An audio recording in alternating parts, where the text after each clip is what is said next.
Do you spend hours each week creating Instagram content, but you're still not getting the sales and the wins that you see everyone and their mom sharing to their feed? It's really rough. But there's usually just a few simple changes you need to make to get there, and I'm going to help you. You are closer than you think. You can find the exact gaps that you have in your Instagram strategy, the gaps that are holding you back from getting clients from your content, with my free Find and Fix the Gaps in Your Instagram Strategy quiz. All you have to do is take 5 minutes to fill out the quiz, and you will get the exact roadmap you need to start getting sales from your Instagram content. Get your copy of the quiz at sociallyyours.biz/findandfixed. All spelled out, all one word, find and fixed, or check the link in the show notes. I've talked to quite a few mompreneurs recently who have let me know that they have grown to just hate Instagram marketing, and it is very much just a box to check on their endless to-do list, and it's not fun, and it feels icky, and they just feel like they have to do it. They don't enjoy it. If that's you, I want to tell you about why I love it and how it is actually fulfilling, because I have enough things, and I know you do too, that we have to do, but we hate doing. For me, it would be laundry, dishes, all of that gross stuff. I started my business to have it be fulfilling. I don't want to have to do anything that I find particularly unfulfilling to grow my business. So if you want to use Instagram to make sales without having it drain you and make you want to pull your hair out, this is the episode for you. I'm going to give you the strategy to do it, plus 3 great post ideas to help you get there.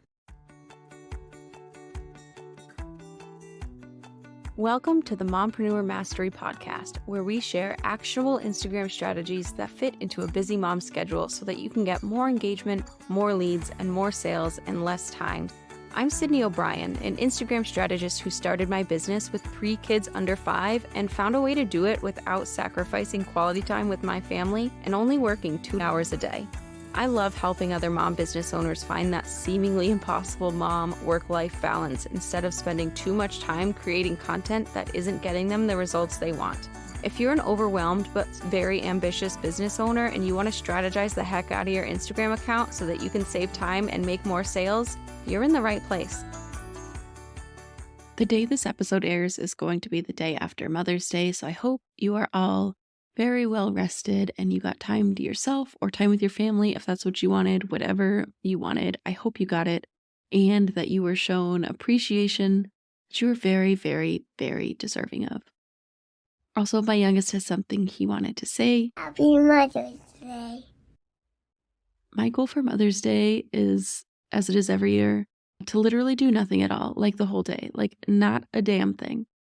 I don't want to clean anything. I don't want to cook anything. I don't want to even do a single load of laundry. I don't want anyone to ask me for snacks. I don't want anyone to climb on me. I want to do nothing. That's my dream. Now, I might be alone in that. Some people might actually want to spend time with their family on Mother's Day. But as someone who is with their kids all day, every day, no breaks in sight, no childcare, no nearby family for help or anything, I desperately want that break. So here is hoping that that happens. I was actually talking about that with a friend recently, and it got me thinking about how that is one of the reasons I love social media. And I know that sounds weird, but hang with me here. But it is that sense of community that I talk about quite a lot in my content. But it is also just why social media exists, right? And I love that you can find that sense of community, that validation, that support from people online if you are not able to have that kind of support in person locally.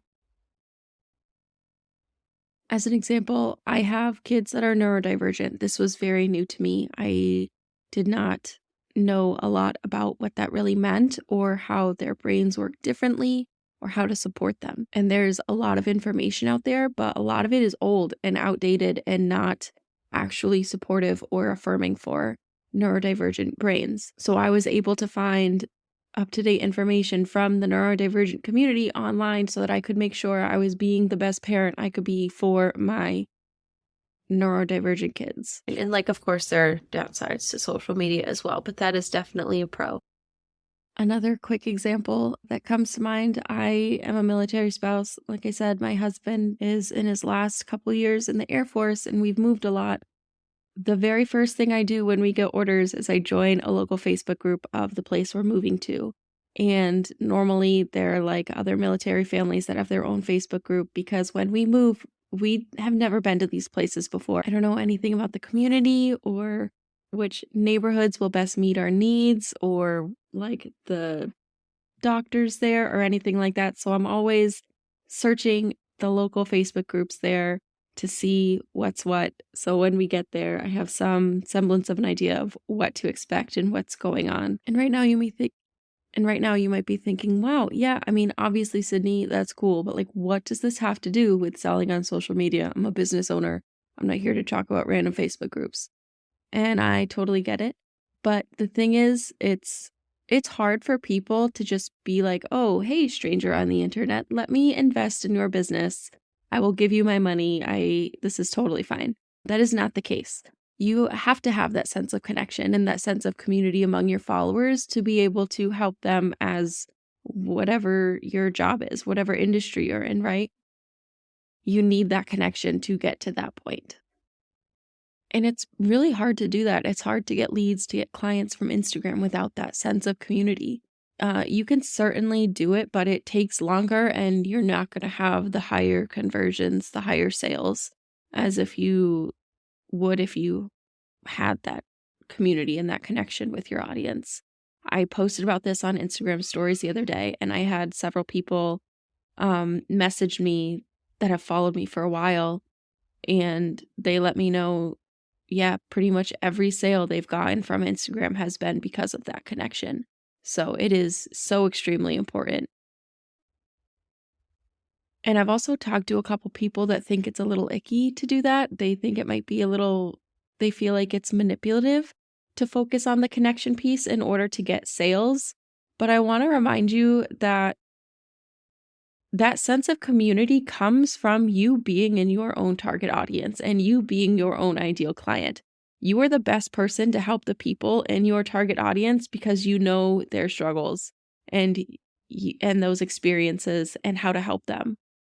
So I don't find that to be manipulative. I think it's actually quite the opposite. And honestly, like we are all businesses. The whole point of us being on Instagram is to market our brands, our offers, so we can make sales. So I want to give you 3 post ideas to start to that you can share on your feed to start to foster this sense of community and connect with your audience on a deeper level. And these kinds of posts always do really well for me in that community sense, but also engagement, which of course helps community and connection, because the more you are able to engage with your audience and converse with them, the more you're able to foster that connection and create that sense of community. So the first post to share, and please, when you do share these, make sure you send them to me on Instagram so I can show them some love. But the first one is to share a personal story. Make sure you share a picture of yourself or a reel of yourself if you're going to use a reel, and talk about your struggles with the thing that your audience is also struggling with. I know it sounds a little weird and contradictory because normally I say that your content should be all about your audience, but the thing is, your story, because most people are in their target audience, you got to share a story that's relatable to them. When you're able to tell your story in a way that you can make it super relatable and you can share this commonality among pain points, among the experiences that they're having but not loving, that you can help with, it's relatable. They can see themselves in your content. They connect with you because you've been there too. And it's always nice just for them to be able to see and be like, oh, hey, yeah, it's not just me. So definitely share those stories. And people connect with people. So the more you can show bits of yourself and your life and your personality, the more people are going to connect with you and with your brand. So you could share a story about maybe a very specific problem you are having that is common among your audience. You could share why you got into the work that you do. It could be any number of things. The key here is just to make sure that it is something your audience will relate to. Also, for all of these posts, make sure the call to action is asking for comments to start these conversations. But when you have a call to action, you want to make sure you're asking for a very specific type of comment so that people actually follow through. You can't just say, oh, comment below or drop a comment. Tell them what you want them to comment. Is it an emoji? Is it a question? Is it a tip? I mean, you really want the call to action to be more of like a natural extension of the story you're sharing and have it be relevant to the story so that you can start conversations. So you could share something like, have you ever felt this way? Let me know in the comments. Or what do you do when this happens to you? Comment below and let me know. Something like that. Now, the second kind of post I would share to focus on the sense of community would be highlighting what makes you different. Think about a very common piece of advice that people in your industry give and tell your audience not to do that, right? Because if they're seeing all the time, do this, do this, do this, and then all of a sudden they see you post, don't do this, they're going to stop and read and be like, what? Okay, let me read about this. And they'll consume your content. And then your content is going to make it very relatable to your specific target audience and set you up as an industry expert in your niche. So you would want to talk about why that common tip or hack or whatever it is not the answer for your target audience. So as an example for me, it could be something about like posting 3 times a day to grow on Instagram. I see that a lot from like the really big Instagram accounts, but with my audience being mompreneurs, that's just not going to work.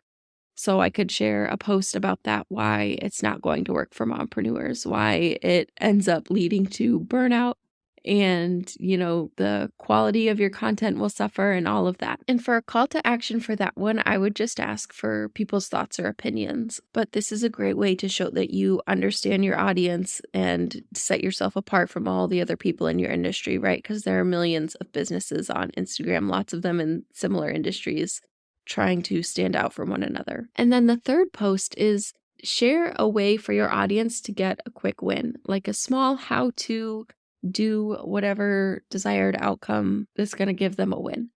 Give like a really brief overview of it. And then, and this is important here, in the call to action, you want to ask for questions in the comments with the promise being you continuing to support them. So call to action, like, let's brainstorm this. How can I help you? And start conversations that way to just really show them that you can help them and you want to help them. And you can start conversations with them to show your authority and your expertise. You want it to be something super simple that, you don't really think much about, but your audience does. For me as an Instagram strategist, it could be something like what to put in your Instagram name or your bio, and then in the call to action, tell people to comment if they want feedback or help brainstorming their own. It's very little effort on my part, but it helps them.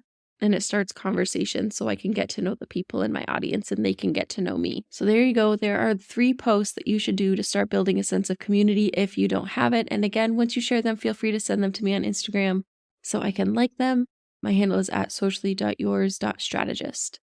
And again, you don't have to have the community and the connection to sell on Instagram. It's not completely necessary, but it certainly makes life easier. It makes Instagram more enjoyable and less like a chore.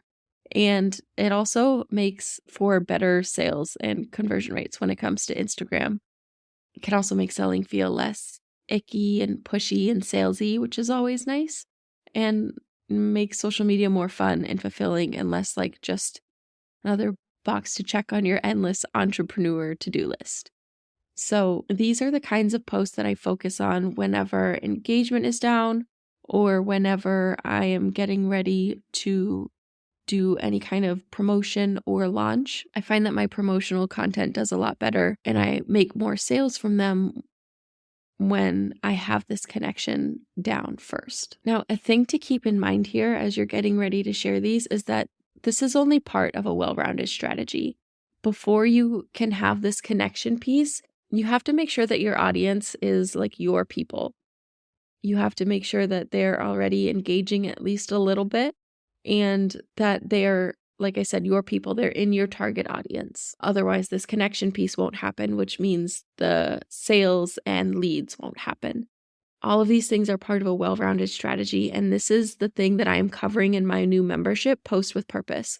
The whole premise, my whole goal with this membership is an affordable way to help you create a personalized Instagram strategy that is focused on finding this connection and community piece that leads to more sales and leads for your business.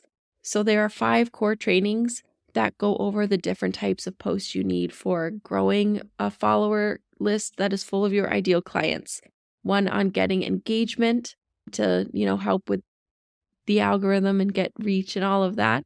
And then building that community, building that trust, and showing up as an expert during your pre-promotional period, and also what to post during the promotional period so you can actually use all of these posts together to make sure you are actually getting the leads and sales that you need for your online business.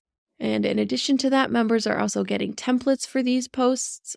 They're also getting additional trainings on how to use the Instagram app itself and Instagram tactic trainings, things like how to write the perfect bio, how to edit in the Reels app, how to schedule Reels, how to batch create content, all that kind of stuff, along with access to me for office hours via Voxer once a month. Now, it launches next week, Monday, May 20th, and there's going to be a super special discount for people that sign up during the initial launch period. So if you want to do Instagram that's focuses on community for selling, send me a message on Instagram so you don't miss out on this special launch offer. My handle is @socially.yours.strategist. Thank you so much for listening to Mompreneur Mastery, Simple Instagram Strategy for Busy Moms. If you were listening to this episode and found yourself nodding along, I would love it if you would find me on Instagram and send me a message telling me your biggest takeaway. My handle is @socially.yours.strategist. And don't forget to grab your free 1 month of Conversation Starters content calendar so that you know exactly what to post to get more comments without spending hours brainstorming Instagram post ideas. You can get it at sociallyyours.biz/content calendar or head to the link in the show notes. Hey mompreneur, I know that selling your offers on Instagram is really hard. First, you gotta know how to word your content to make sure that it clearly shows how amazeballs your offer is. And then you also have to know how to craft the content to make sure it appeases the algorithm gods so it actually gets seen by the people most likely to buy it. My goal is to help moms help their families through their online businesses. That is why I made Carousels That Sell. Carousels That Sell is a collection of 7 Instagram carousels and captions that have made me over $20,000. So I turned them into plug-and-play templates so that you can get the same results. Carousels That Sell is super easy to use, so you can easily create and schedule the content and will help sell your offers for you while you're off playing with your kids. Grab the templates that have made me over $20K for only $27 at sociallyyours.biz/carousels-that-sell so you can grow your business bank account faster than your kid outgrows their clothes.